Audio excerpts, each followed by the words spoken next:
Hello जी, सलाम अलैकुम। सलाम फातिमा। तो मैं जी बुढ़ी सुहानी हाँ, ते मैं इट्टां कटदी पिया। मेरे बंदे नूं 3 साल हो गए ने, चौथा चढ़िया होया है, बीमार पिया है, ठीक नहीं होंदा पिया। बंदा मंजी ते पिया है, ते असीं गरीब बंदे, साडे सिर ते इन्ना कर्जा है, 3-4 लाख रुपया है, ते ओ खर्चा भी नहीं देंदे हैगे। ते मैं मजदूरी करदी पिया, इट्टां कटदी पई हाँ, ते ओनू 3 साल हो गए ने मंजी ते पए नूं, ते मजदूरी करते ते असीं मैं आधा ढिड पालदे पए। मेरे सिर ते आसरा कोनी दा, मेरा साईं बीमार पिया है, कोई इन्ना कोनी दा भी जेड़ा रुपया असीं कोई सब्जी ले लीए या आटा ले लीए या कोई सौदा पत्ता ले आईए। मैं 1 2 3 4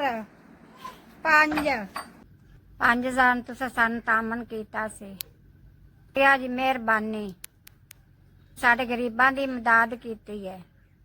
शाबाश अल्लाह बच्चों की जिंदगी हो भी अल्लाह घना दिती रखी, अल्लाह तंदुरुस्तियां देवने, अल्लाह इदू भी बहुता बहुता देवने दानू।